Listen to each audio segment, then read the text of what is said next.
may be led to use our resources wisely and well, and to represent all members of this community fairly. We pray for your wisdom to make decisions that promote the common good as we seek to serve with respect for all. May the personal faiths of all involved give us strength and courage to lead, to listen deeply, to disagree and speak respectfully, and to act honestly and well in all matters before us. As trusted servants, we seek blessings on all the deliberations and efforts here this evening. May we always act wisely and well in your name. Amen. Amen. Thank you so very much. Welcome. Appreciate it.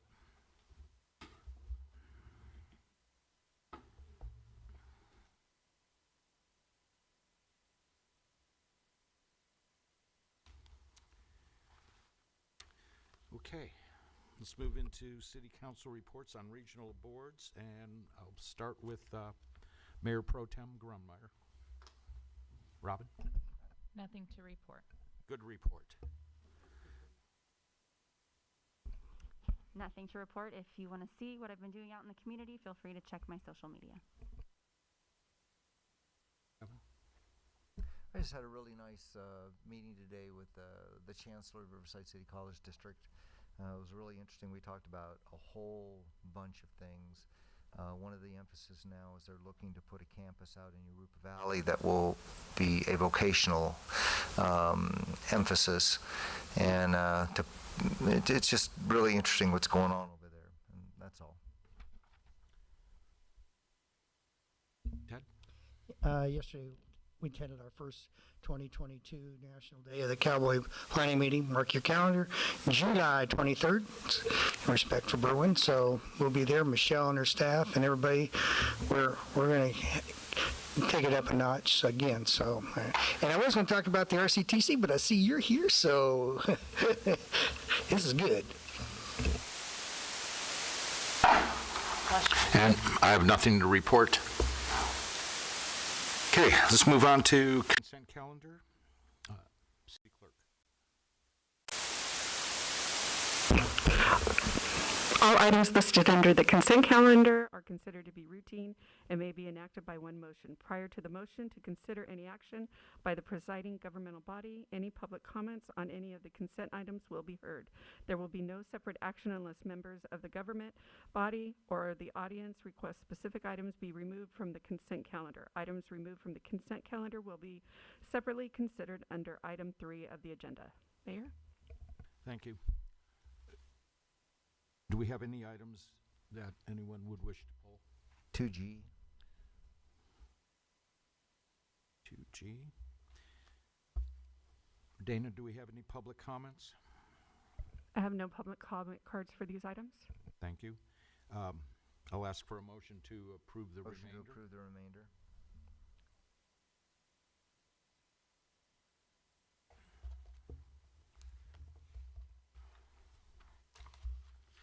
Please vote.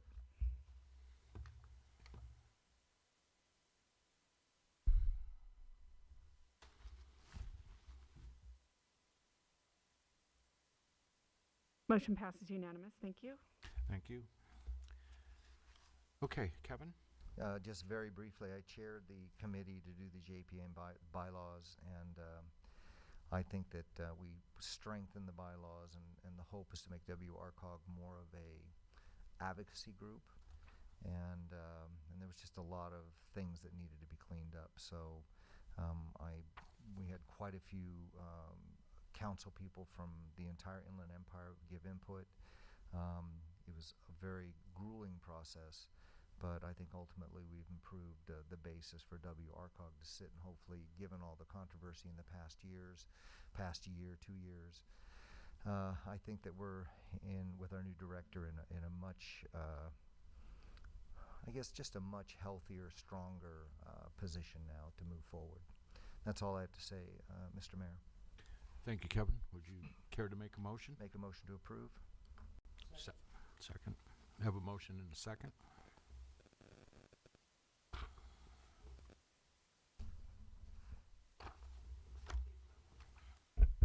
please vote.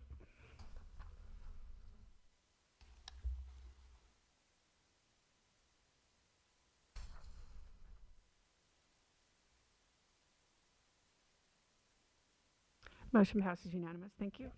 Thank you. Now move into public comments. Dana?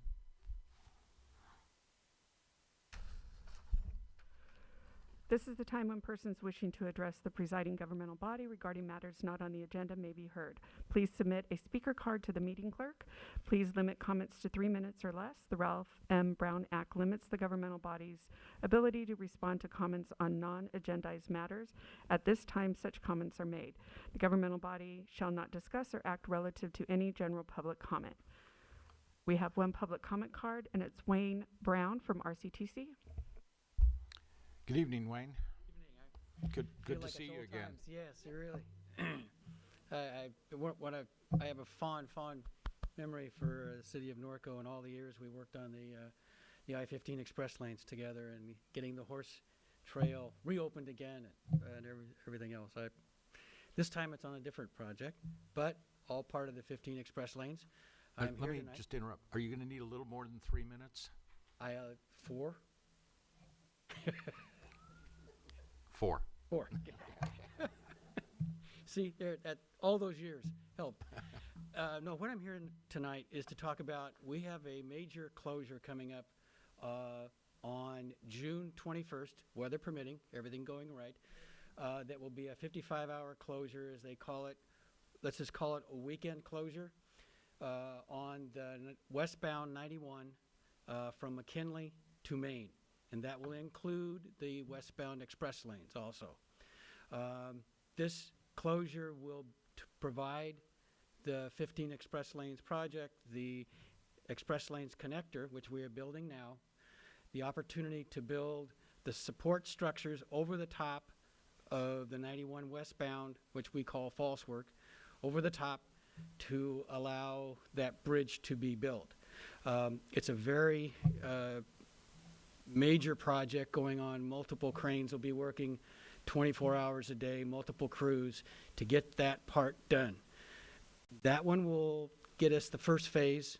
About June, we will do a second closure that will close the southbound 15 at that time to finish the false work being built up for the bridge.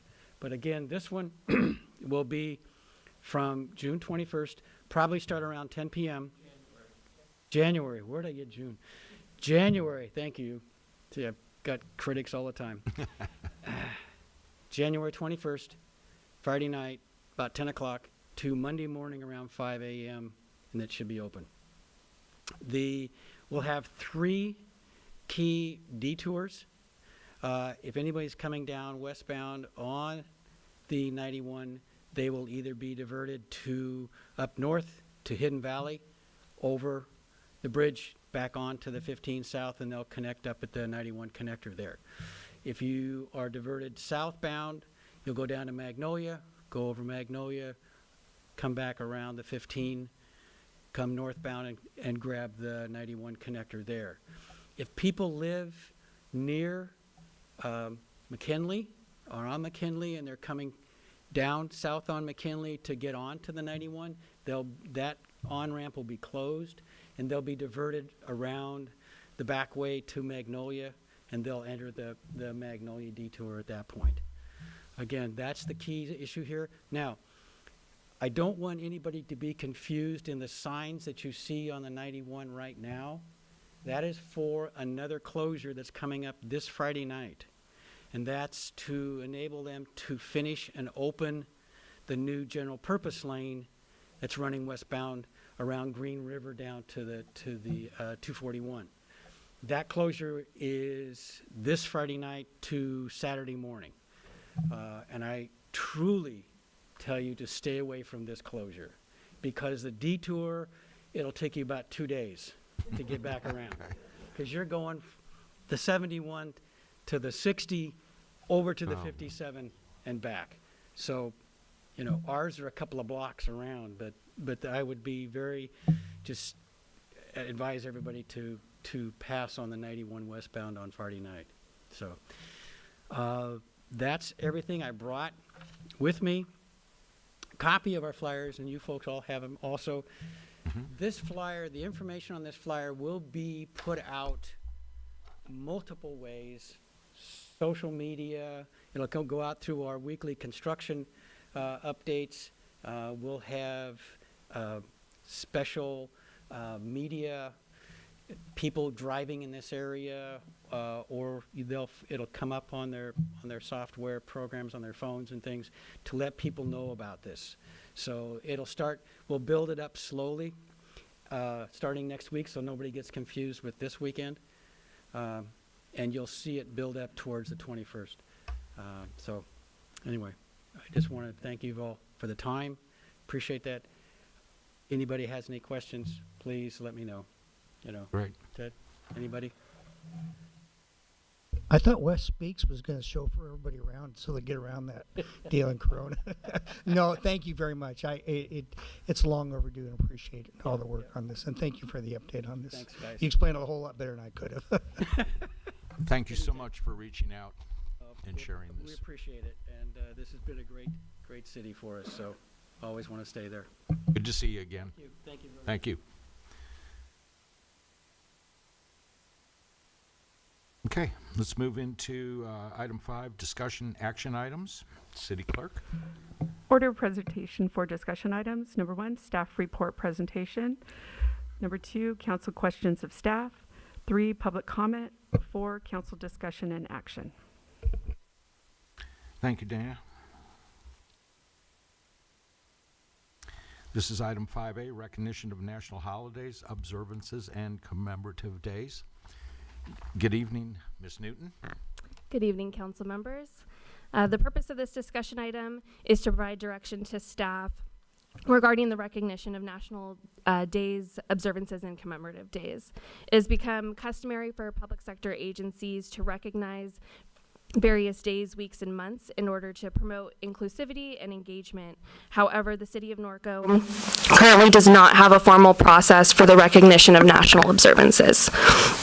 Staff work with a city council subcommittee consisting of Mayor Pro Tem Robin Grunmeyer and council member Catherine Alleman to develop a comprehensive list of national observances that are recognized by other governmental agencies and or align with the city of Norco's values.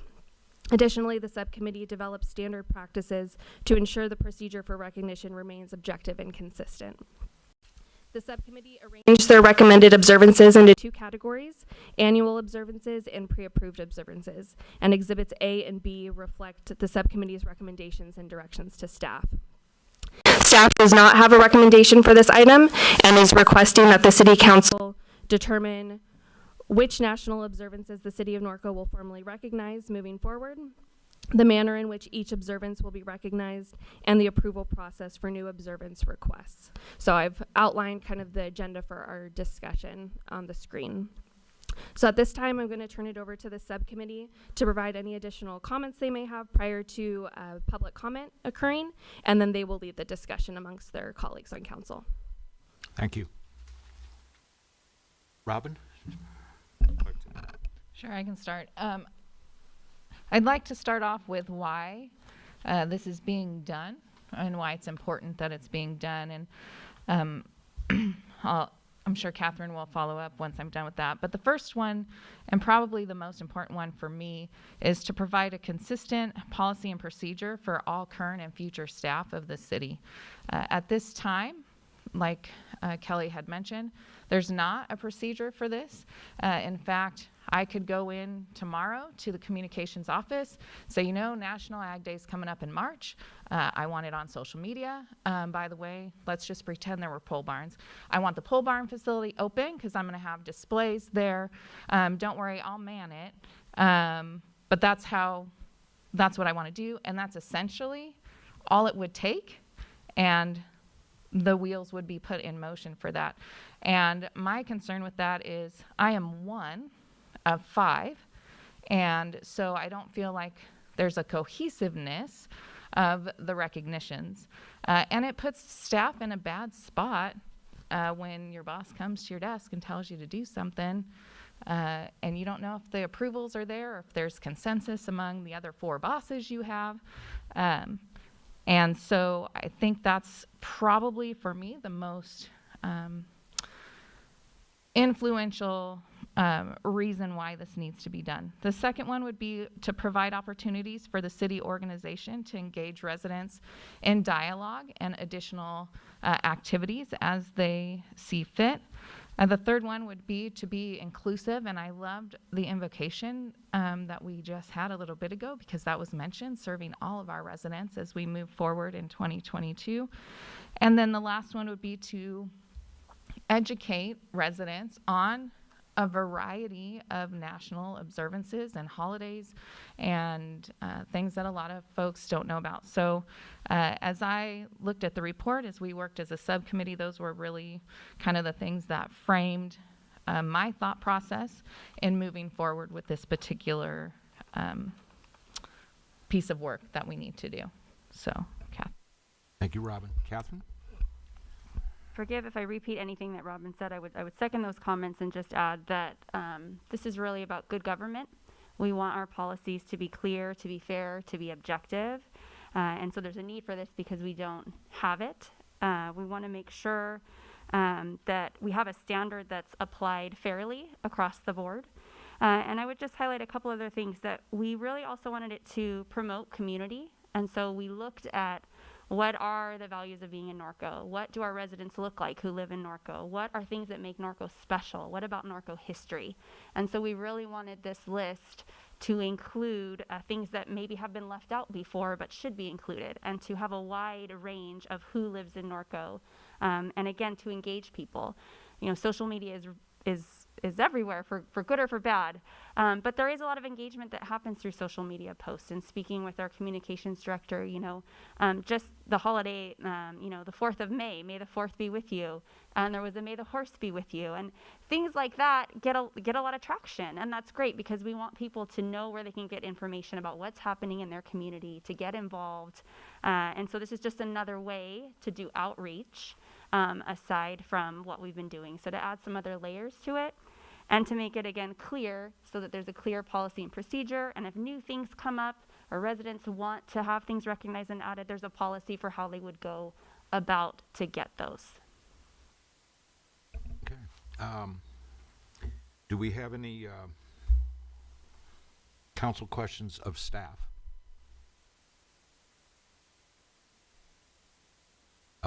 Good report. I was giving you the opportunity that you could throw it back to the subcommittee. So. If there was a question, I would have. If there's any public comments, we would take those now. Yes. We have no public comments for this item. Okay. So this is really at the discretion of the council of how you'd like to handle the remainder of this discussion. Whether you'd like each individual council person to bring up any concerns or questions or recommendations in a similar format as a consent calendar would take place, or if everyone's in agreement of how the list is currently. I'm just looking for direction from council at this time. Okay. Thank you. Kevin? Can I just add one thing? Oh. Well, I have the thought. Let me ask Kevin. Okay. There was an email that we got about adding a day of recognition for... That was for Schools Choice Week. Yeah. I sent that to the council at the beginning of this week. That request came in after the subcommittee had met, and that's going to be one of the discussions that needs to take place tonight, specifically in the process section that we see here. So in the first part of this discussion, we'll actually select which days are going to stay on the list or be added to the list, and the manners in which they will be recognized and how they'll be categorized, whether they're an annual observance or a pre-approved observance. And the second phase of the discussion, the council needs to determine the approval process for moving forward of how we're going to handle new requests. And we've outlined options A, B, and C on the screen. Okay. Catherine. Thank you. I would just add two things that I failed to mention before we discuss. One is that we divided it into two lists. So the first one, Exhibit A, the annual observances, we came up with a list. Here's the things that we should recognize every year. So full stop. And these are things that represent who Norco is, national holidays, major religions, looking at our demographics. But these are the things where we said every year it will be recognized in some way. And some things would just be a social media post. Some things we already have events for. Sometimes it's a closure because of a federal holiday. But these are basically every year we would recognize these. And then we had a pre-approved list because there's other days that perhaps one year we recognize, or one year we have a community event and the next year we don't. We don't want to overwhelm people. There are things that we could celebrate literally every day, multiple things. If you look and follow, there's a national day for everything. But so this would be a list. All these things are already in here. So depending on what's happening in the community, they may or may not be recognized in any manner of ways. And then I will ask a question because I know we got the email, and some of these we said we would commemorate them with like a proclamation, or when we worked to come up with very clear guidelines on, like, you know, if it's a major religious holiday, then it goes on the gateway sign. If it's an event, it goes on the gateway sign. So again, we have very clear what's happening, why, and so it's not why did this one get up there and this one didn't. And so with the proclamations, that email that came through, is that another discussion that we would have at another time? Because before our policies with anyone who requested a proclamation, it was approved and then they would just come and pick it up. It wasn't necessarily something that we always recognized at a council meeting or by the city government. So my impression from that email was someone they just wanted like the paper proclamation. Yes. So the reason that I brought that proclamation to your attention is because it's a national observance, because it's school choice week, and that would fall into this list and this policy and procedure. If a group that was not wanting to recognize an observance came and requested something from the city, that's a different ceremonial communication policy that we'll address in a future discussion item. So I would like us to separate those as we talk about these things. Anything that is a day, week, or month would have to follow along with these standard practices outlined in the staff report that the subcommittee came up with, and we would need to apply this process, whatever option the city council chooses tonight. We would apply that to any of those requests. So this slide was for the benefit of the audience to see the list that we're talking about. That's in Exhibit A and B in the staff report.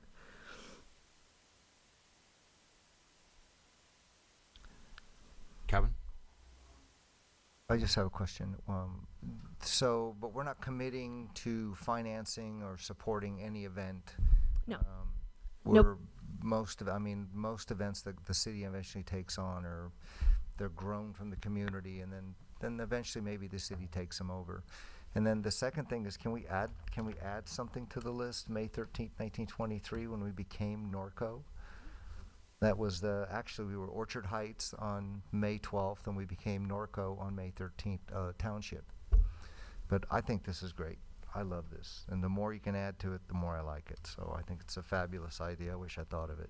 So to address your first question regarding financing new events, the section in the staff report that addresses new events just suggests rescheduling current events to be associated with a national observance.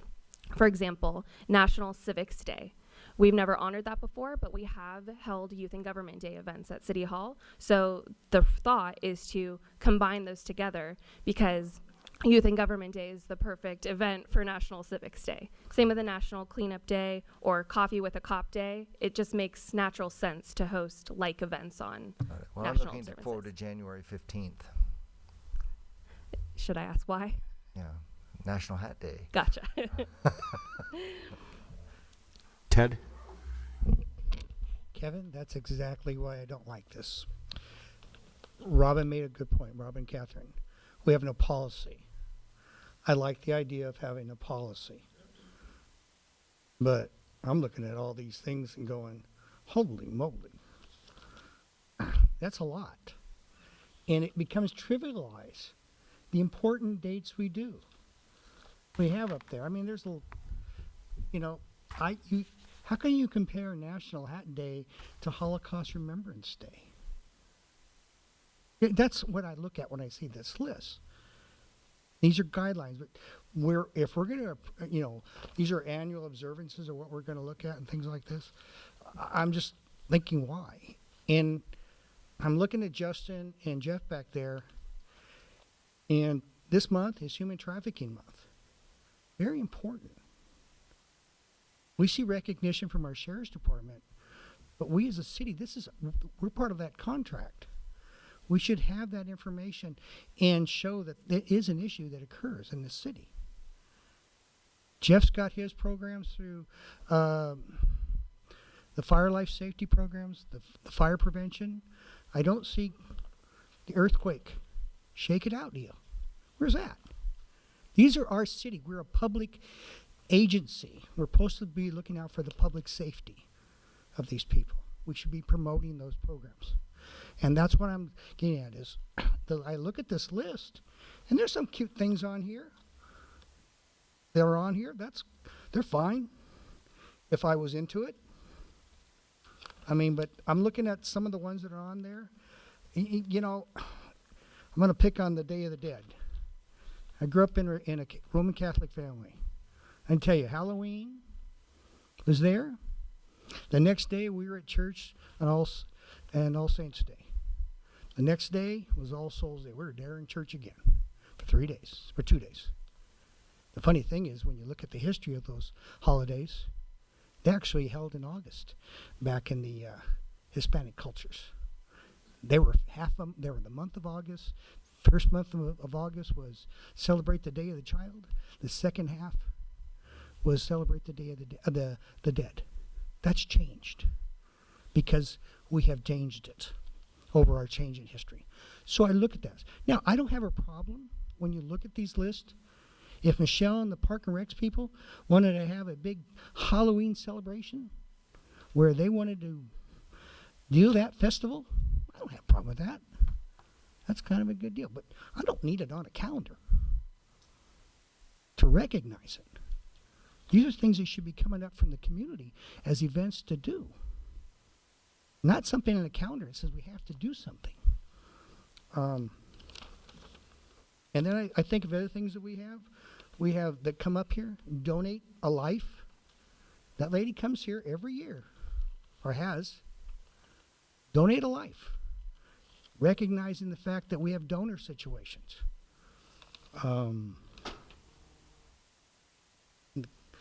There's other note on here. Let me go through. So I'm just trying to think. When we make a list, we're restricted by a list. Where we do we need a list? Do we need observances that meet our community? Yes. Do we promote what we have in our community? We are very, you go down 6th Street, and you think you're on Church Row. Okay? So it's a very religious community. We have a very respectful veterans community, military families. We honor, we just did this historic district to honor our horses and our livestock and our living. Those are things to do. And Mark's going to look back there and he goes, Mark, I'm sorry, I don't, your national dress up, your pet day, we have that every horse week, and I don't see it doing it in January. But those are does that belong on there? Do those kind of events belong on there? National Trivia Day. I mean, where do we draw the line? I like the idea of having a policy to where when it comes to the board that it's there and the signboard, that we don't have something that it will just set off the community. But we don't need to memorialize everything on a list. There's some things I know, but I mean, I had to look up what Diwali was. I now know. Maybe it's, but I'm looking at it as there are other things, and I just like see if we can send this back and fix it. But then on your list B, I really don't care to celebrate Super Bowl Sunday as an official title here in town. The only people making money off that is TV and the beer companies. Cinco de Mayo, which is sponsored and started by Budweiser. You know, let's look at these things and decide which ones you're going to have on there. Pre-approved observances. I think by putting all these on there, what we've done is we put way too much, and it just doesn't become effective anymore. It doesn't honor those because you have so many. But I don't have a problem if city staff wants to look at some of these and make a day around them or a community event around them. That's fine. But I don't need to. We need to put this in paperwork of what it is on a list. Thank you. Could you please put the other slide back up to process? And I'm going to ask the subcommittee.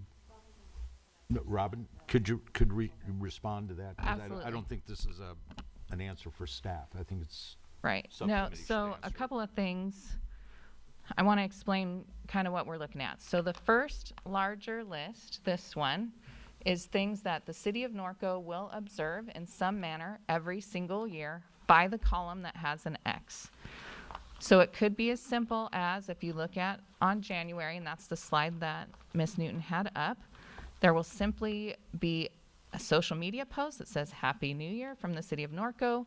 It will be in the newsletter that the city offices will be closed that day, so people are going to be able to get that information in 2 spots. If we go down, you'll see Chinese New Year simply has a social media post, Happy Chinese New Year from the city of Norco. So then the second list that we have is this pre-approved. The purpose of the pre-approved is to give an option to staff should they find a cute way to engage the community in something, that they have the option to do so. So for example, Super Bowl Sunday was brought up. 100% commercial, get your discussion on that. But there's no reason why community services couldn't say, hey, everybody bring a can of soup this week to City Hall to celebrate the Super Bowl and its outreach and service to a food bank. Those are the types of things, again, as an option for staff because it's on the pre-approved list. The pre-approved list is not meant to be where we have something for every single one of those because, like you mentioned, it dilutes the content. And I know that our communications manager knows all about the ins and outs of social media and diluting and content and engagement. And so again, we're giving them the option so that staff doesn't have to come back to us and say, hey, we have this really cool idea for, spay and neuter awareness month. We want to have, a contest for a tagline to encourage people to spay and neuter. Then they can do that because it's on the pre-approved list. And again, that's going to get engagement or potential engagement from our community. And it's something kind of fun and cheeky to do. I think the other thing that we need to be cognizant of, that this isn't a ranking. This is by no means a ranking or talking about what's important or more important. Absolutely not. This is simply a list of things that, again, this is what we're going to say and do something about. And here's some stuff. If, again, staff wants to do it, they can. The other thing I want to mention, it's not, and it kind of goes to the ranking, we're not in the business of subtracting. We're in the business of adding. We want to add recognition. We want to add engagement. We want to add opportunities for all of our residents. And so, again, this pre-approved list is about adding, not subtracting, not making something more important than the other. And that engagement looks different for every kind of segment of our residents. And I think there's a tendency to focus on in-person events and getting people to come to a location for Day of the Cowboy or getting people to come to a location for Flag Day, when maybe I think about like the Spay and Neuter Week, where you could reach high school kids that are in science classes and vet science classes at our local schools to come up with a tagline for spay and neuter. That would never be done potentially if we didn't have some kind of policy or format with what we're trying to do.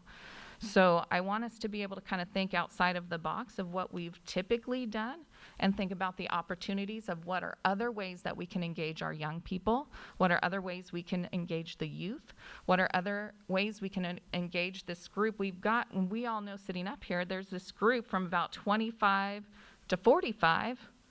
How do we engage those residents on a large scale? What can we do? I think the opportunities are kind of getting into place with this policy. And so I hope I responded somewhat to some of your concerns. And again, I think, you brought up Church Row. I think it's really important that we understand that, Norco does have more churches probably than any place per capita. 73. Yeah. That we are holistic in our approach, and we recognize every single one of the major holidays with a greeting on the sign. So that's kind of where I'm coming at from it. So if Catherine has a couple other comments. Yeah, I would just add, when we talk about things coming from the community, we represent the community. I hear from our community, they ask questions like, why was this recognized in the newsletter and this wasn't? Our community wants to know. Our community is not a monolith. Everyone is not the same. And so when we talk about Diwali, not everyone might know what that is, but we have residents who celebrate that, celebrating the major world religions. And I think what we're looking at, the good government piece is a really, really important piece. We need some kind of policy and procedure. If we don't have one, it just becomes willy-nilly. And as council folk, we're not even supposed to be going to staff. We need to go through Andy, and then someone's making the calls about what represents Norco, and that is our job, to set that policy, to say this is what represents Norco, this is what we want to communicate. But what I think is a really huge piece of this is that it helps to build community. It helps to build belonging. It helps to build a sense of place, not just for one group, but for all groups who might be here. There are things on this list that I think anyone in Norco could say, that doesn't need to be on the list. It doesn't have anything to do with me. I don't know what it is. I don't care. But that doesn't mean that someone else doesn't see that, and then they feel, hey, I belong here too. This is my city too. And then they're engaged to participate and show up because they feel that they're seen. And I think that's a really huge and important piece. We need policies and procedures that make sense, and we need to make sure that we're making good decisions that represent everyone and represent everyone fairly. And so, I support this. When we talk about how will we do it, I think we need a list to start from. This is not the end all or be all. And I know it might not seem like it, Ted, but this is a pared down list from all of the holidays and national days and months that there are. And we did look at our demographics when we made these decisions. We really wanted to be purposeful. Who lives in Norco? What are they like? What's special about Norco when we did this? And then, when we talk about, well, how, say there's something new, someone wants to get something new on the list, how will we do that? I would say that either the subcommittee makes a recommendation to the council, and then the council is the ultimate body, right, that determines whether it's something that we want to recognize or not. Can I respond, Mr. Mayor, for a moment? Yes, go ahead. So just to respond to you, Ted, I get where you're coming from, but I hang out most of my day with 2 to 5 year olds, and one of the things I really liked. We own a school. We own a school, of which she's a former student. Anyway, so when I look at the list, what I like is a lot. We have a list that we use all the time. That's part of our constituency. National Hat Day. We have that. I mean, not during COVID because I can't bring hats. We have National Trivia Day. The Dress Up Your Pet Day. What we do is they can't bring their pets, but what they do is they take a picture of their pet in a funny costume and they bring it and they all show it off to each other. And then we talk about a Holocaust. There's a bunch of ways that we can engage the public. I get what you're talking about, but I think to a 5-year-old or a 4-year-old, we're certainly not trivializing anything. Maybe to an adult, they need to understand that there's this wide spectrum. I'd like to see more fun things. because just for us, just 2 to 5 year olds, actually up to 12, it's not a commercial, I'm sorry, but it's a way of introducing information. And I think our We People program, I know for a fact because I review their program, they look at some really strange days. Where's Dr. Seuss Day? That's a huge day. We've all read it that. There's a whole bunch of things. Earth Day, we plant a tree. So do all the schools. And Sierra Vista, I think, as soon as they open, they're going to do this whole Earth Day thing with a garden. So I think that I think it's a ongoing process, but I think the fun stuff is it's a way to reach someone that maybe is just too young to get some of the other stuff, and it's a way then to introduce. I mean, what would really be cool is if people began to look at our calendar and go, "Whoa, look at that! Oh, look, I didn't know it was that day," and they begin to engage other parts of our wonderful new website. I mean, that's the hope. Maybe it's airy-fairy, but I'm all for things that attract 5-year-olds. So, okay. Is there any further discussion? Greg, if I can. Yeah. And I understand what you're all saying, but you brought it up, Kevin. You do it at the school. We have 2 teachers, and I'm not saying that the community isn't part of your classroom, because it is. But where is it that we, as a public agency, where do we draw the line? Where is it that we couldn't work with the school district on some of these ideas? On this list even. You talked about these fun events where engaging the children and how to do that. And that's what I'm getting at is, where is it as a city our responsibility? I see there's no funds expended. I'm telling you what, you're spending time on this, funds are expended. And I look at all the other things that we need to spend money on. So those things are important. Do we engage the community? You betcha. We engage the community. And that's what we have to do. It's more than just the horses and the Veterans Memorial and everything else in the park up there. We engage it. But I'm saying, when I see this reach out on what other events there, I would like to see, I don't have a problem with list A, but I see on that list that I see these 2 public agencies sitting in the back room that I don't see their input on this. I'm just saying I don't see it because we came in there. If I can interject on that, it's because part of this policy is that we can share information from our partner agencies. So we would simply share CAL FIRE's posts and information. We would share RSO's posts and information, so that we're actually taking work off of staff's plate instead of adding more work on, because you're clicking a share button instead of creating new content or specific content.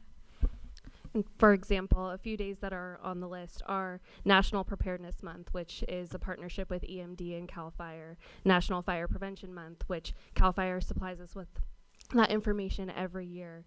Peace Officers Memorial Day is actually on Exhibit B as a pre-approved observance.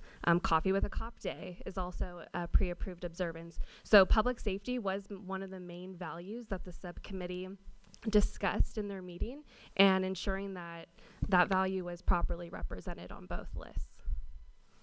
I guess to your point too, and I get where you're coming from, Ted, but when you say, what is our responsibility? This city, through the city of Norco, has spent hundreds of thousands of dollars and man-hours to write the history of something 200 yards from here that the Navy's rewriting. One of the things we're doing, which is really wonderful, is we're taking responsibility for our community, because nobody else is going to do it. Everybody's for convenience, they either forget it or rewrite it. One of the things that we might consider, and again, it's a work in progress, we have 37 names on that wall. I'd love to just see, on the day they died, we put the name on the wall. It doesn't even, just put it on the calendar, because maybe maybe that name is said that one time, so we remember it. I mean, there's 1,000 ways we could go with this, but again, I really do think we're serving 2-year-olds to 100-year-olds, and within that spectrum, I'd like to see more maybe senior things There's what is it? There's National Pickleball Day. Pickleball is like huge. I'm not saying we do it, but the point is I don't think anything is really trivial. And again, we've already shown that we care about our history as a community. It's one of the things that binds us together. And again, if we don't tell it, who is? Everybody on that wall, you know it as well as I do. If we didn't do that, every one of those names would be forgotten. In fact, they were forgotten. Oh, that's all. Good job, the subcommittee, in my opinion. Did you have another comment? I just have a brief comment regarding needing a calendar. I think that this discussion symbolizes why staff does need a calendar, so that we know what to do. Because there are various opinions out there, and staff wants to just follow policy and procedure as best as they can. And to Robin's point, under the standard practices, the staff report notes, when appropriate, the city will share observance information from a certified city partner. That includes CAL FIRE, RSO, CNUSD, the County of Riverside, the county library system, waste management. Any certified city partner, we know that we're able to share that information from. However, staff does need a list so that we know what information we're allowed to share. So as far as process, we have to make a recommendation of A, B, or C. I'm leaning towards C, that the subcommittee would review the request, make the recommendation, and then council would make the determination. I would like to note that option C would take the most amount of time, and Okay. just so everybody understands that. So it would obviously involve 3 steps and could lead to a 3-week holding period depending on when the next city council meeting is. So a subcommittee review of any requests could happen in person or email or over the phone. It could probably happen fairly quickly. In option C, after that subcommittee reviews it and then makes the recommendation to staff, staff would prepare a very brief staff report that would go on the consent calendar for the next upcoming city council meeting. So some of these proclamations do come in with a very short window, and I just want everyone to understand the timeliness of some of these items. Thoughts, Ted? Yeah, on the that, process? and I think that can be corrected, because if our policy indicates that there is a time span that needs to be done to review it, that will tell these groups, don't wait till the last minute. Mm-hmm. And that's what you want.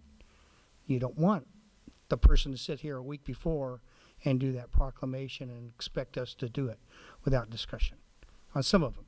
But that's what I'm getting at. So in essence, what you're going to do, you'll see, is either less or people will get off their duff and do it. Thank you.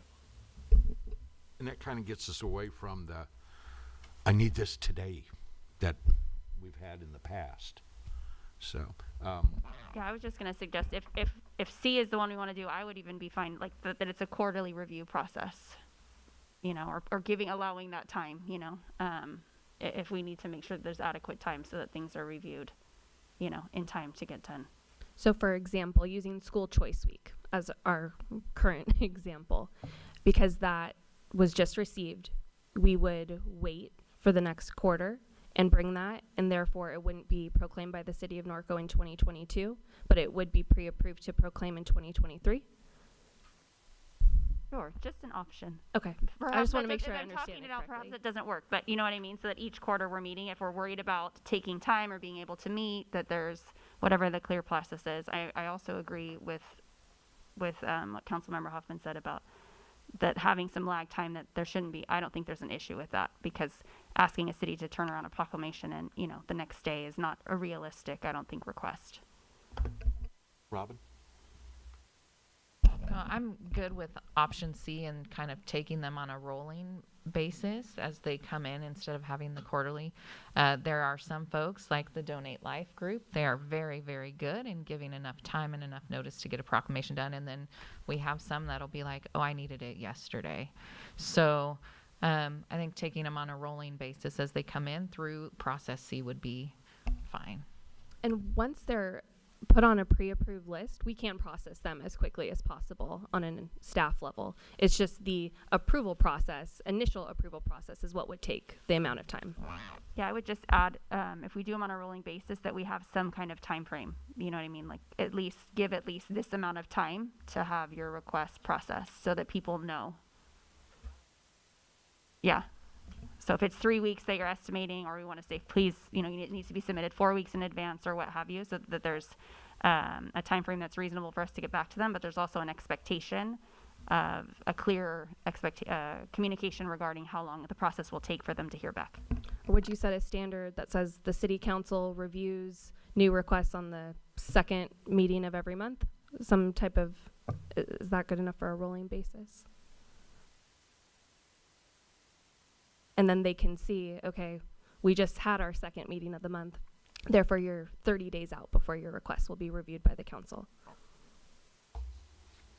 Kevin, you okay with C? And The thing is let's say we get somebody that we don't know, and I think they should still have the option to contact the mayor and say, you know what, we're not on your list, but we have a proclamation, because you're going to get we all get those letters.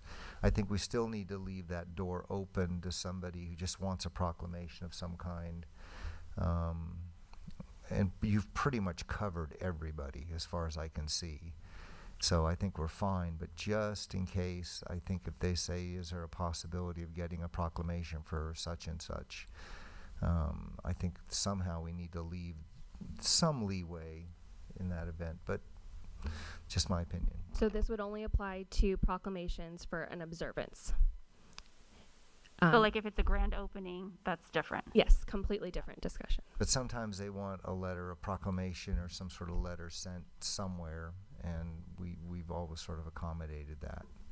But moving forward, it would be the direction to staff that we would have to bring it to the council. Well, if it's an option C, we would have to bring it to the subcommittee. The subcommittee would make that recommendation, and then it would come to council, regardless of that organization or observances timeline, because it would have to be applied consistently, correct? Okay. Let's go back to what Kevin was just mentioning. Do we have a policy or an unwritten policy for like emergency proclamations that we addressed a few years ago? As far as a standardized, here's your proclamation. Like a timeline that people need to turn it in by? We do not have a formal ceremonial communication policy. That would be coming probably in a future discussion item at this rate. We, in the past, with Mayor Pro Tem Grunmeyer, we discussed the design for certificates to make it a more cost-effective activity for the city, but it was not about standards of how we determine who receives those certificates or proclamations. Or when we need notice in order to Correct. get them turned There's no around. Like policy in place for that. Yeah, a turnaround time. Okay, anything else? I do have a few questions. Okay. Taking notes through this. I would like direction if the council's in agreement to, first off, keep everything that's currently on the list, or if there's any recommendations to remove any of those observances, and if there's an agreement to add the various dates that were listed. For example, May 13th, the day that Norco was declared a township, Human Trafficking Awareness Month, in which information would be shared from RSO, the Great Shakeout, which occurs in October, Donate Life Month, and School Choice Week, or if there are any additional public safety days, senior days, or any other type of observance that staff needs to know on this list. Robin, is it appropriate to add the names of the people on the wall, or is that something we should do elsewhere? So you got 37 names? Say again? In other words, on the calendar, their day that they were killed or died. Also James Evans. No, and I understand, Kevin. I'm just wondering if this is the place to do it. I think we need to take that back to the Veterans Committee. Okay, all right. And then the subcommittee. And then it would go to the I have a question, Kelly. I'm fine with adding Norco Township. The dates like Human Trafficking Month, if that's something that's already goes out by RSO, does that need to get added because it's something that we can already share? Yes, I would put it on the pre-approved list, just like we did for the others, like Fire Prevention Week and Okay. Wildfire Awareness Month. Okay. And then Donate Life, and was there another one? The Great Shakeout? Mm-hmm. That day was discussed by the subcommittee and was removed from the initial list. Yes. Did you want that added back on, Ted? Did you bring that one up? The Great Shakeout? Okay, so add that one back on. As an annual or pre-approved? Pre-approved. I would put all those on the pre-approved. You do it here in the city for all your staff Dr. to Seuss. shake out. No? Yes. Dr. Seuss. We have Read Across America Day on the list. We don't have Dr. Seuss Day. Would you like to add it? What? I just said the schools do a lot with, All right, I with just like that. Dr. Seuss We Day, did but try I'm- to combine too, so we I'm didn't cool. mention I'm that, good. but I'm we fi- tried I'm to just look. If there was a suggestions. week and a month, we went with a month. We tried to I'm done. loop them together. Really quick, Kevin, before you finish. Are you suggesting that May 13th be an annual observance or a pre-approved observance? Well, I think the day we became Norco is pretty important. So We have the birthday on the annual calendar. we have the incorporation date. Yes. This is the day we became Norco. Yes. 1923, May 13th, Mother's Day. So would you want that recognized every year or the option to recognize it each I year? think it should be recognized in some way. Annual? Yeah. But you guys are the committee. I'm just giving suggestions. We like your suggestions. I mean, I could come They're up good with suggestions. 2,000 more. Okay, Well, let's go into, are there any other additions or deletions? yes, so 2 more that were on my list. Donate Life Month, was that agreed to for pre-approved? And School Choice Week? I had a question about this. Did that email come from someone in the community or a group outside the community? That email was sent to the city manager by Councilmember Bash. What was that? School Choice Week? What that actually was we received something to do a proclamation for them. And what I did was, I don't know how I own a private school, so I'm great with it. But it's controversial, so I gave it to the mayor. And that's why we have a list now. I gave it to the mayor. I That's why said we it's have a his list. choice. I didn't have an issue with it. Would that be like on the pre-approved list, or?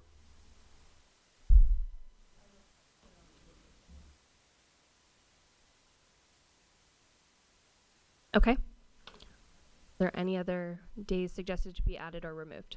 I just have I personally, I think you can delete National Star Wars Day and Cinco de Mayo. They're commercial holidays. And the use of Super Bowl Sunday, there are some infringement trade rights on use. That's why they call it the big game.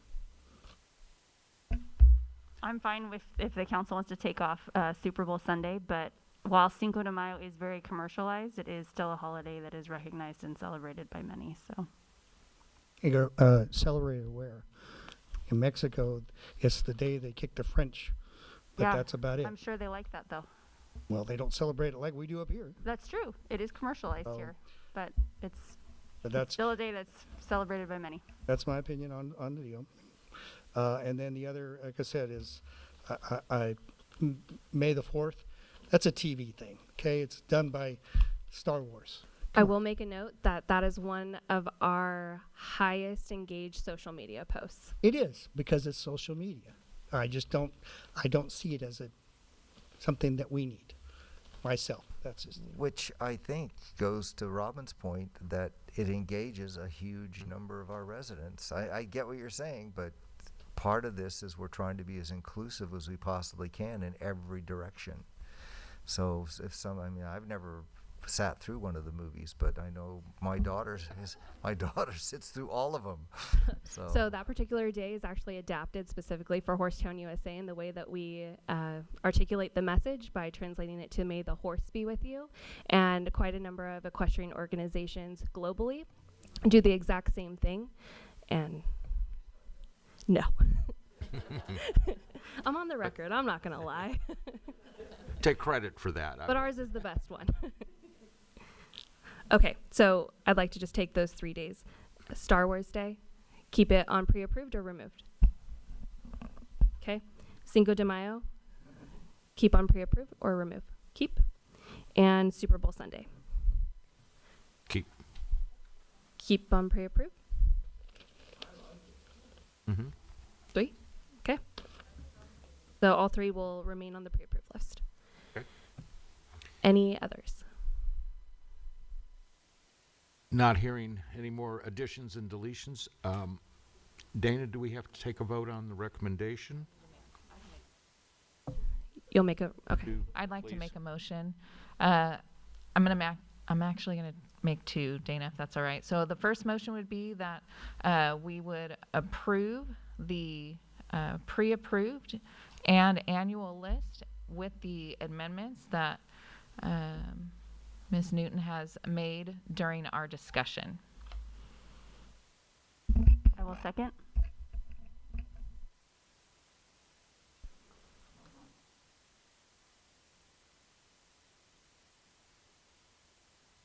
Please vote.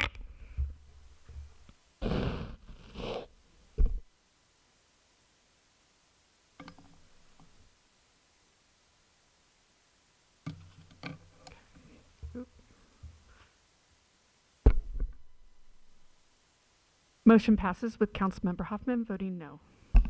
Okay, and then I'd like to make an additional motion that for our processes moving forward, that we would select letter C as the approval process.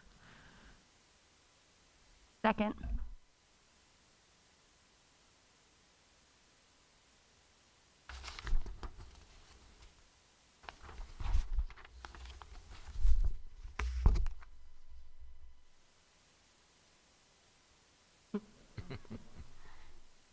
Please vote.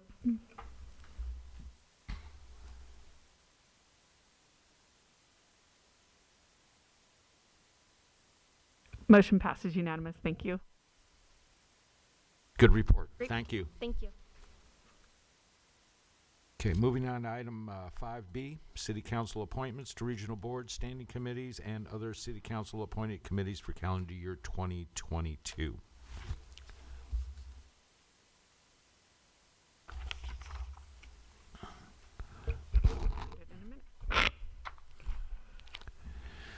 Excuse me. Dana, I'm coming. whenever you're ready. There we go.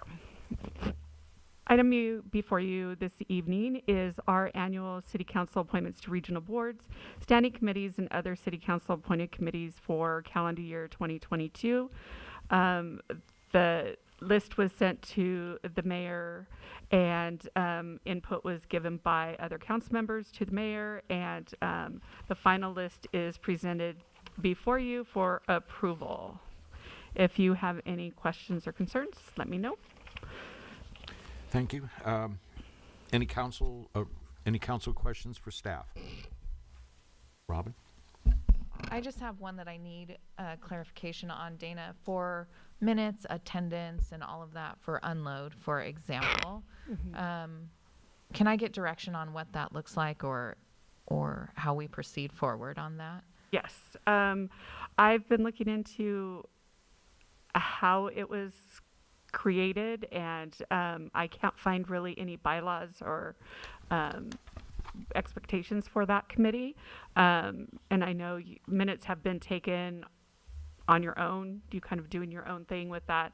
It's something, if we want to formalize, we can do that. But right now, it is just like other committees. There isn't any formal policy and procedure or bylaws or rules or procedures for that committee that I can find at this time. Okay, thank you. Any other council questions for staff? Ted? And let me explain what's going on with, between RTA and this end of the year, and along with the mosquito board. These guys are switching around their meetings, and it's becoming very difficult to attend both of them on the same day, especially when they overlap. And I'm sitting in a parking lot on a Zoom on my phone, running out of one meeting to get to the other meeting. And so I just honestly could not handle mosquito abatement. But then again, they're switching their date again on their stuff. So Catherine, stand by. I will, this month's meeting, please come and I'll introduce you to the crew there. And, but again, they've already said they're going to switch one of their meetings because of Mark's schedule. So it's crazy. Just to let you know. Thank you. Mr. Mayor, can I notice I'm not on the California Rehabilitation Center Citizens Advisory Committee. May I attend that meeting? There's only one council person that's officially assigned, but I'm establishing quite a good relationship with the warden and with the staff over there. Andy, do you see any conflict? You're the, actually the other member or alternate. Okay. Yeah. I mean, as long as there's just two council people, I'd be going just on my own. Well, would we put Kevin as alternate on that, or just a Yeah, member? we can have alternate for Kevin and then staff member, city manager. Or I can just show up. Uh-huh. Yeah. We could do Which that. means I have to go. Yeah, you know, on that Kevin and Catherine, it took me a long time to get the sheriff's department representative. I don't know if Justin goes those or not. It took a while to get Eric involved and get him to come. They're not very good at sending their emails out. That's what I'm saying is we need to get. Oh, he comes? Okay. Yeah. Okay. Yeah. It's willing. I'm supposed to speak Okay, good. at their All right. big Because that was a annual problem with it. anniversary. It wasn't being attended by all of our city staff in the past. Dana, would you add Kevin to that also? To the California Rehabilitation Center? Mm-hmm. Yeah. Okay. So that's the only change that I have so far. Okay. Any other changes, requested or not? Just one question. Were you able to, I don't see it on here, Dana, but, and if Kevin knows or Andy knows, for the Navy Historic Properties Stakeholders Group, is there a set day? I'm or still is that having just trouble with called that. as needed?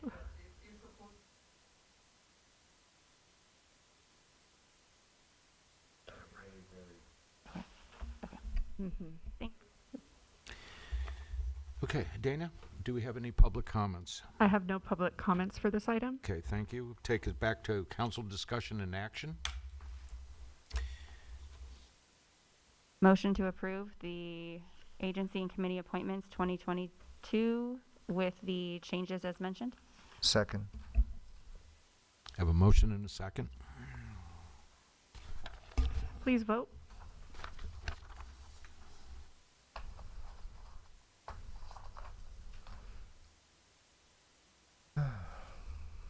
Motion passes unanimous. Thank you. Thank you. Okay. Takes care of discussion items. We'll move into public hearings. Dana?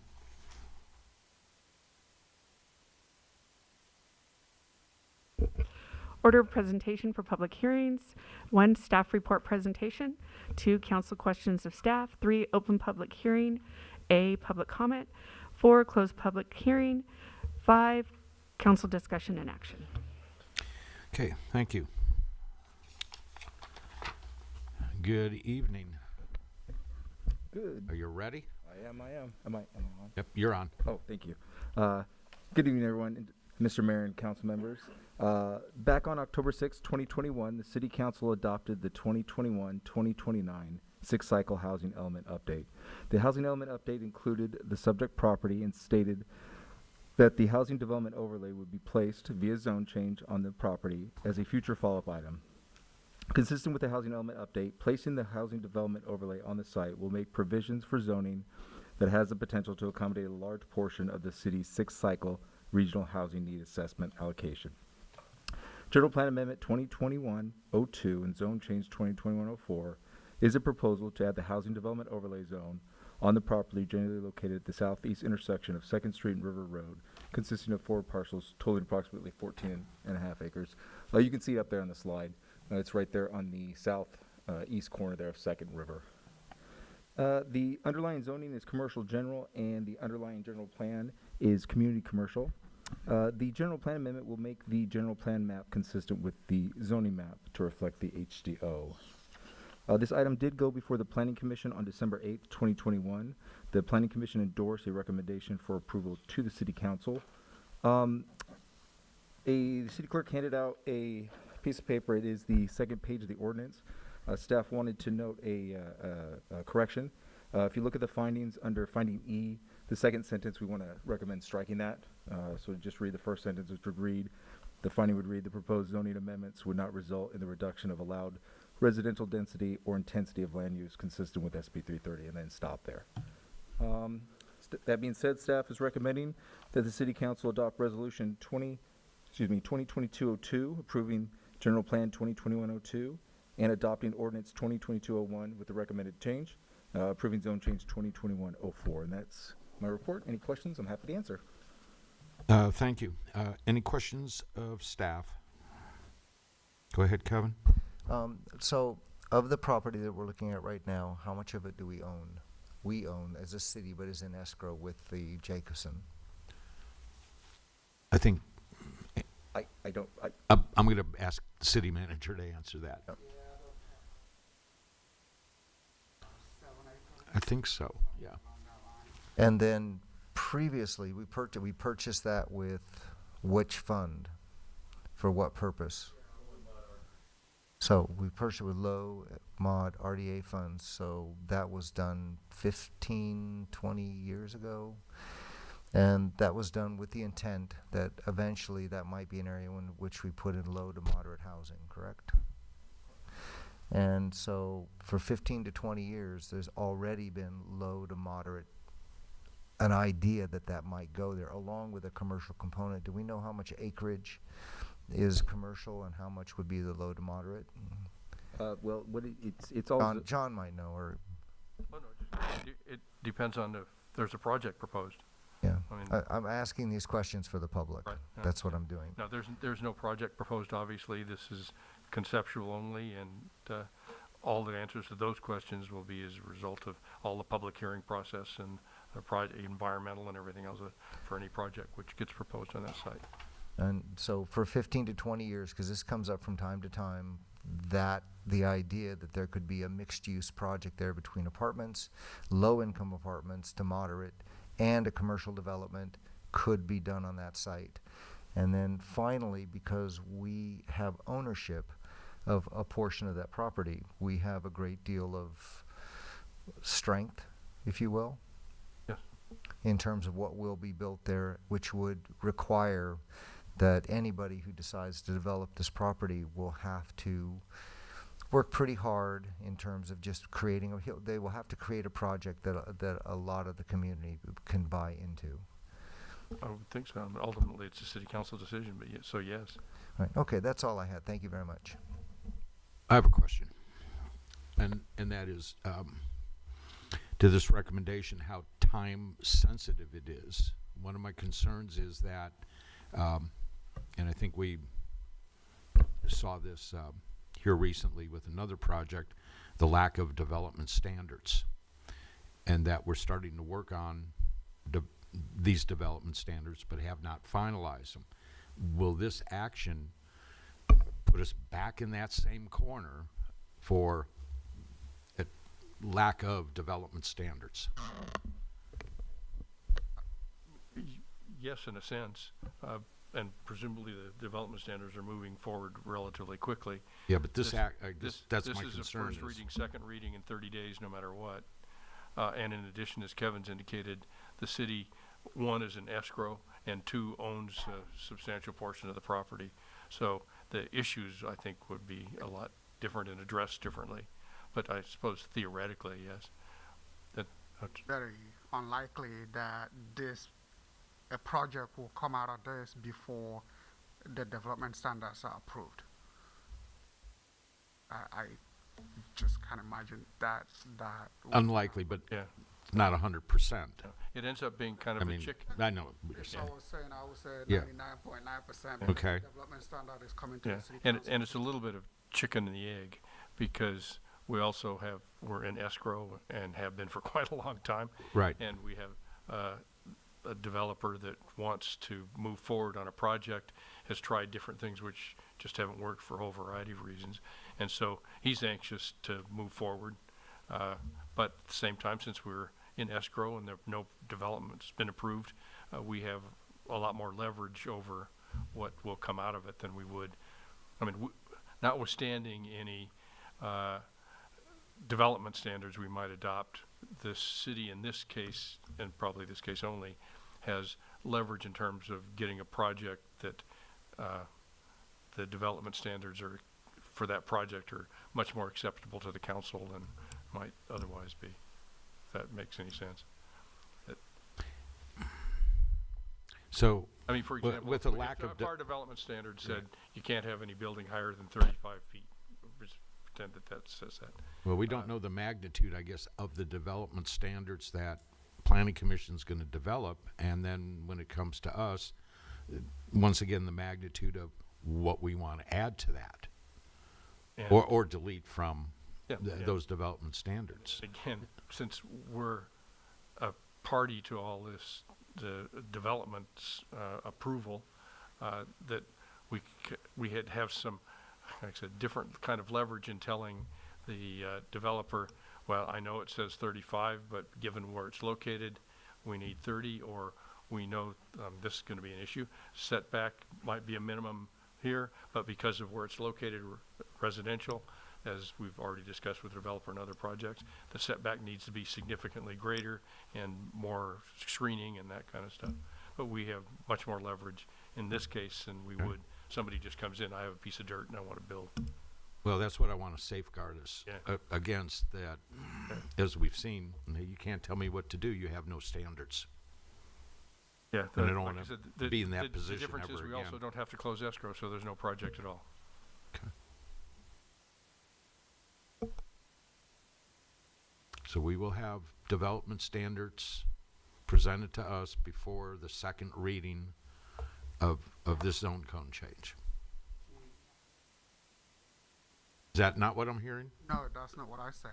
Oh, Before any project comes to the city Okay. council on this, no, well, if they're just which is what wrapping it up. really matters, really at that point. Not approving the zone change. So what's the time frame for Planning Commission finishing up development standards? Very soon. I have them on this month, January 12th. So we're wrapping them up. I've spent all day talking with the consultant. So, So we should have it very January 12th? correct. And based upon commission comments, that'll come to you in February, depending on date. So it's very close. I know where you're going with it. The timeline, we're very close, but we don't want to get caught Okay, exposed. So I understand what you're saying. good. Don't tell me 2 weeks. Thank you. Any other questions of staff? You know, it's Greg and Kevin. This is Josh, if you don't know who he is. Okay, Yeah. just so I'm saying. Yeah. I know. Okay. I'm going to go ahead and open the, Mass does not help at all. good report. Thank you. Don't go away, though. I won't. I'm going to open the public hearing. There are no public comments, Mayor. Thank you. Close the public hearing. Bring it back to council discussion and action. Any further discussion? If not, we'll entertain a motion. Make a motion to approve.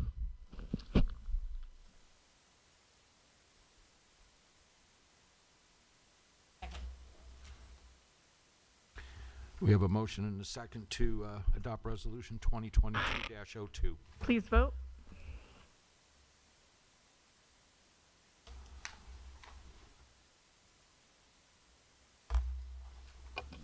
Please vote.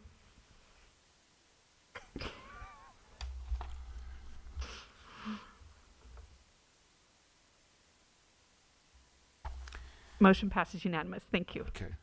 Now, we'll have a second recommendation for, don't we, for ordinance 2022-01, approving zone change 2021-04.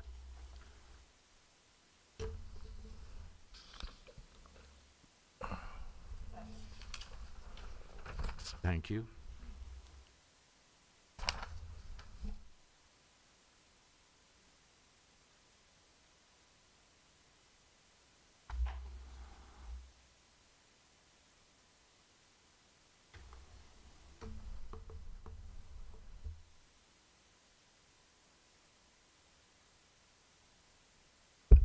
Motion passes unanimous. Thank you. Thank you, Dana. Moving on to item 6B, this is to continue the public hearing.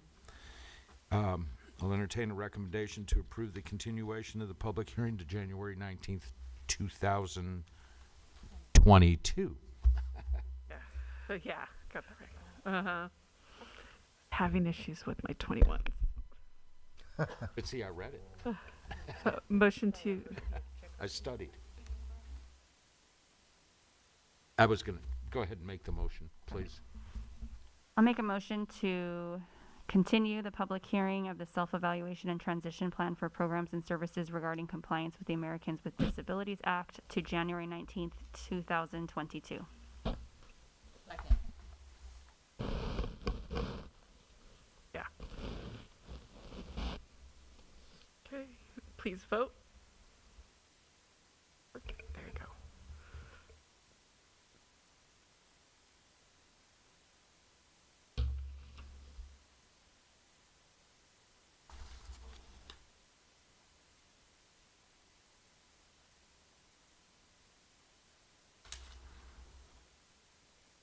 Motion passes unanimous. Thank you. Thank you, Dana. Okay, let's move into City Council staff communications. Any city staff with anything to report? No, I'm going to call you next, or almost next. You hesitated, Chad. Oh. Go ahead. I just want to let the council know that the paving project on Hillside Avenue between 5th and 6th has begun. If you get any calls or concerns or questions related to the project, please direct them my way. I'd be happy to talk with them. Thank you. Thank you, Chad. John, any comments? Andy, city manager.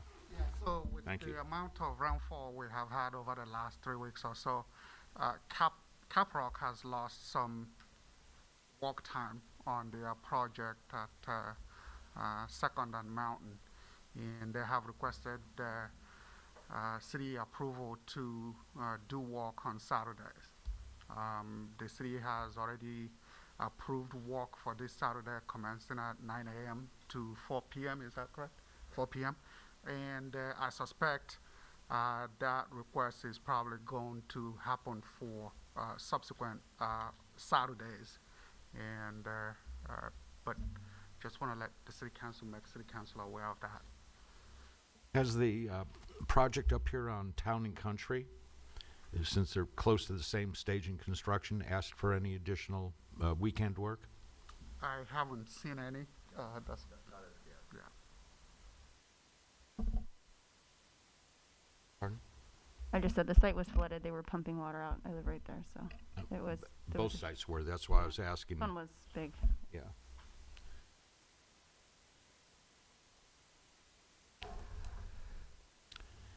Well, for me, if we get some complaints, then that'll dictate Yeah. changing that, because we're kind of breaking a promise. I get the circumstances, but if we get complaints from the residents, I want to keep the promise as much as we can.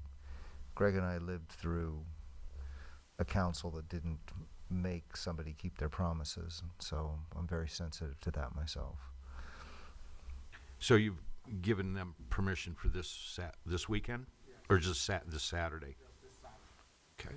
And let's not get too far ahead of ourselves. If there's no complaints, then we can look at the next weekend. That's what I was going to say. It was trial basis. We'll see how the first Saturday goes, see if there are complaints or any accommodations we have to make, and then kind of go from there. So trial based. We'll see how it goes. Hopefully it'll be good and no complaints, and we'll go from there.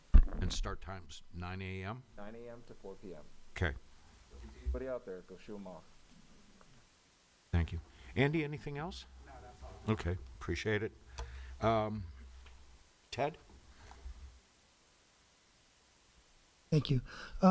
Andy, how's our reorganization going? Just curious. I know we have Michelle in her position. I'm just wondering the other half of that. So the other half of that, we are still accepting applications. It's been difficult finding some qualified applicants. Today, though, I did go over the applications that we have received and have identified about 5 candidates that we are going to be interviewing soon.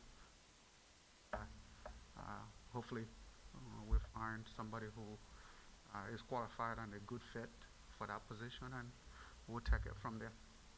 So we're looking 30, 60, 90 days? I would hope not, but It's at least 30 days out. 30 days, I okay. just said that. All right, that's just curious how it's going. That's after the first year. I don't want to, because it is right after the first year after the holidays. I know Michelle's on spot. I just want to make sure the other half of this thing gets going too. Thank you. Robin? Catherine? Just want to thank the Sheriff's Department went on a ride along with them, and so it was really great to see the work that they're doing in our community. And we did write a ticket for someone running a stop sign, which after I went on the ride along, someone said, "Did you get anyone speeding and running stop signs?" So they're out there working hard. So appreciated that. Thank you. Yeah, I read that Catherine was pulling a Bill Vaughn and out writing tickets for residents. Sorry. That was it? One stop sign? That's all you got? Jeez. There was more. That was the only part I mentioned.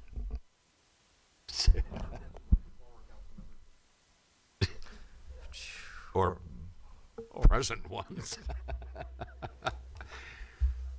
Kevin, anything? Yeah, I got a couple of things. One, one of the discussions that I really do think we need to have is as we rework the trails, what I remember is we've never talked about where the parkway is going to go.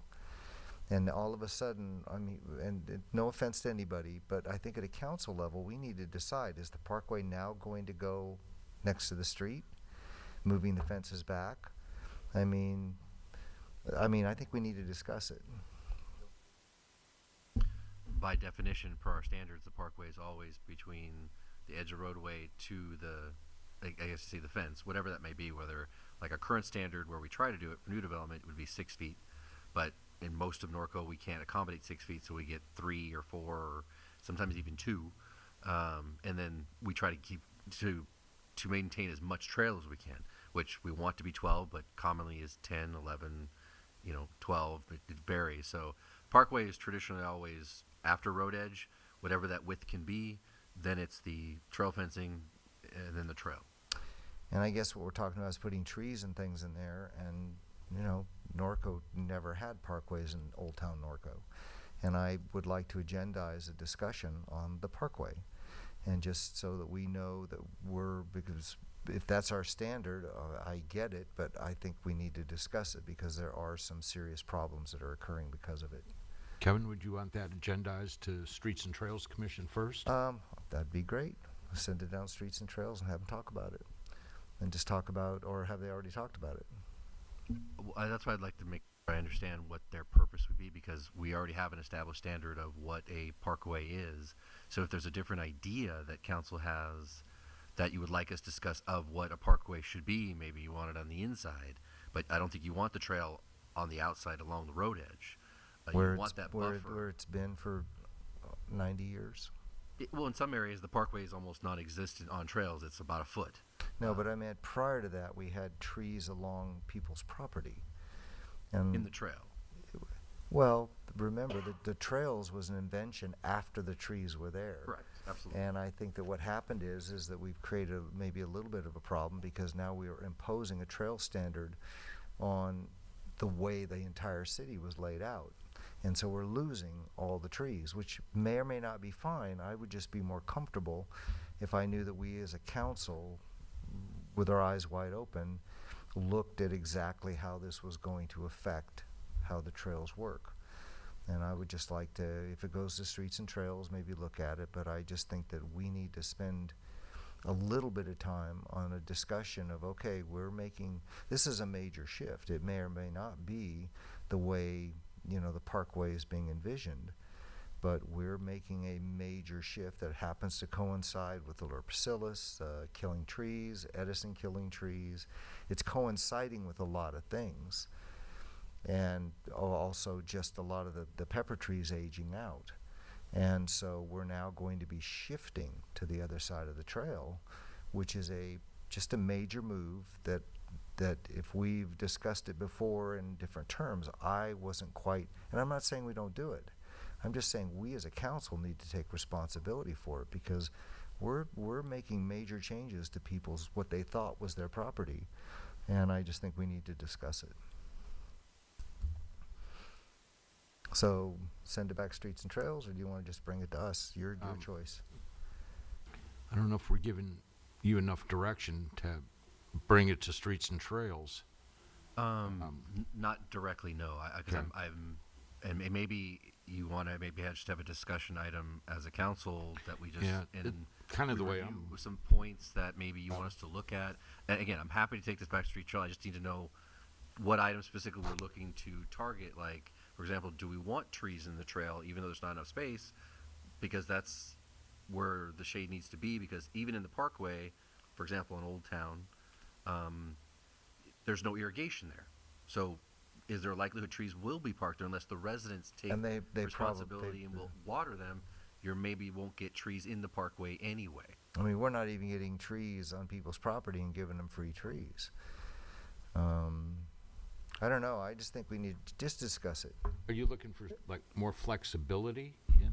No, I think we need to decide, is this exactly the thing we want to do?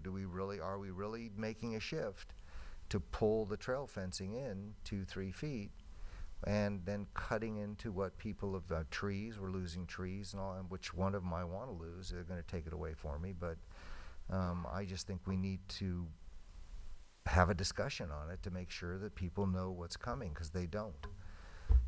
Let's go ahead and, my recommendation, put it as a discussion item for council. 'Cause I don't feel we're, at this point, can give enough direction to your commission to. Yeah. We need to have, and the reason, you need to bring the trail standard drawings up to us. So that way, Greg, we can look at it and say, hey, maybe take these back to Streets and Trails for corrections. Yeah, But I think that's what I'm thinking. without that direction, but we need bring all the trail standards, because they are different for the different streets out there. Okay, but Yeah.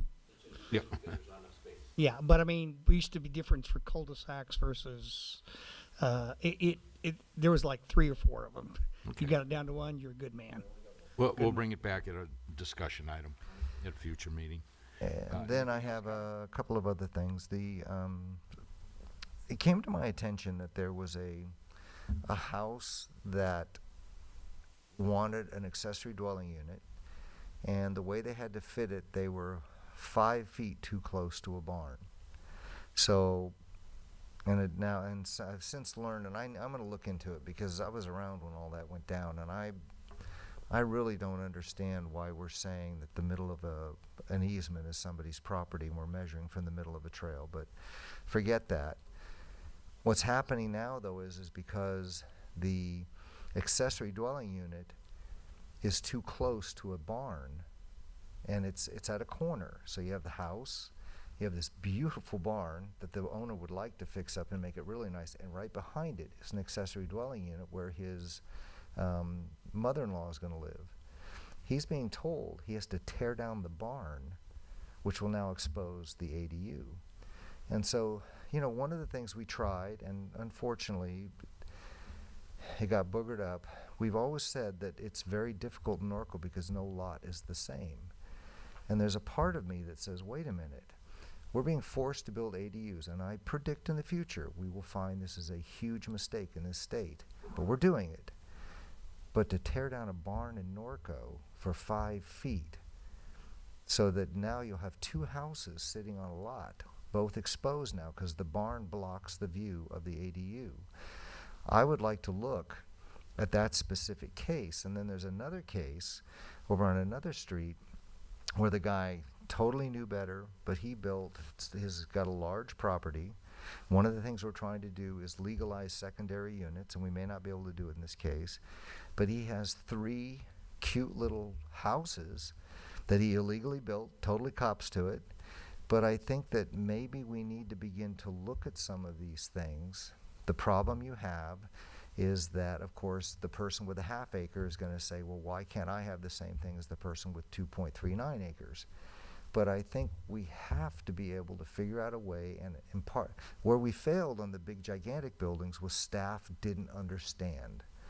We just have to make sure, but I think that we need to use those two cases before we force them to do things to say, look, how do we create these secondary units to get compliance with our RENA numbers? And the first one in particular I would like to address, because just the idea that we would tear down a barn for 5 feet, even though the person totally agreed, he never argued, but he finally said, yeah, I'd really like to keep the barn because it does kind of hide the little house in the back. I'd like to, I don't know how we do it. Do we agendize that in closed session? I'd like to do that before we force them to make some major changes. On the first one, could ask the city manager to just give all the council a staff report on that first, would be my thought, because I don't want to think say the there's more name. I will give you the name, Andy, tomorrow. Yeah, because I think probably have the potential court case. Right. Right. I think it is a code case. It is a code case. It is a code case. okay. The second one is. The first one isn't. Right. Just because I think there may be more to the story than the one side. And on the second issue, if I understood you correctly, that these are 3 little houses that were built with no permits. And by that's a by code a major case? contractor. That's a code. The first one is not a code case. Okay. And The planning issue. it can be. Okay. Sure. Okay. Yeah.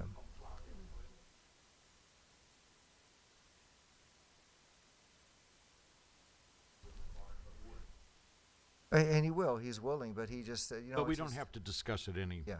further at this So point. it'll go to a closed You'll give us session. a report on both of those? Okay. Great. Thank you. And then final, I had a really good discussion with the mayor on being prepared for the bridge to be open. And he made a very good point that Old Hamner and the community center would suddenly become hot areas. I do think that we should begin to look at, to begin to sell that idea prior to the bridge opening, because I think we need to be prepared for that. And I know you guys are super busy, but I think we need to look at the community center as to some sort of a plan, and we need to look at Old Hamner. One of the things I'm hearing is they want to bring in a Dutch Bro. I've heard one guy wants to bring in a Dutch Brothers coffee, and I just happened to go to one in Bullhead City. It's a kiosk. I'm like, oh my God, a kiosk. And I'm thinking to myself, that's not going to make a whole heck of a lot of money. And so I think that we need to look at those two. I'm sure it will, but I mean, the point is, it's the size of where we're sitting right here. And Dutch Brothers, that's the one I meant. And that's totally fine, but I mean, what I'd like to do is, we lost 2 years because of the holdup. If we can maybe move more quickly on the community center and on Old Hamner, I would just, if we can somehow, whether we put a committee together or something, to get ready. And then, because I think you're right, but why are we not, we talked earlier about Eastvale is trying to be proactive with their park area under the JCSD. I think we need to be just as proactive on this side of that bridge when it's open. That's all. Okay. That part of Kevin's statement, we had a discussion on the Eisenhower years in the interstate highway system, and that under the premise of the interstate highway system was, at the time, a road to nowhere. Right. And how Freeways to nowhere. Yeah. And then how it all built up, and then taking that back to our current situation there.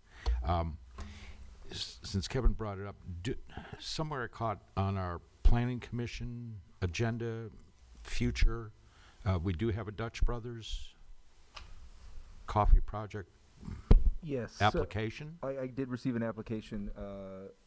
I have all my materials. It's going to be deemed complete this week. The Dutch Brothers so there's 2 projects on the site. There's the freestanding pad that's adjacent to Bob's Big Boy.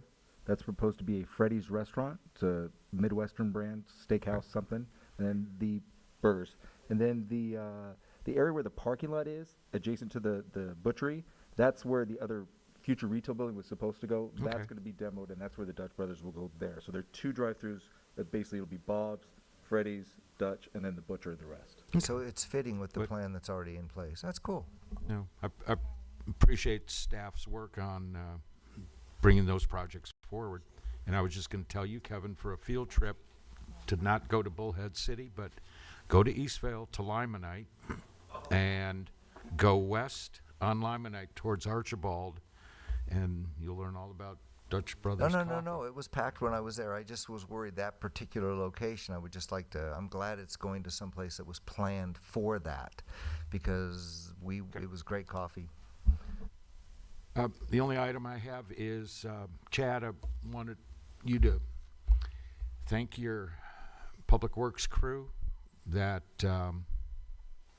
since yesterday morning, they've been out all night, working on water leak and repair and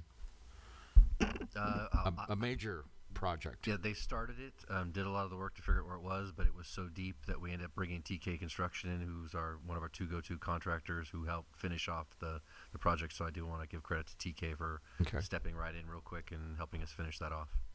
To both teams. Absolutely. Okay. Thank you very much. Is there anything else? We're adjourned.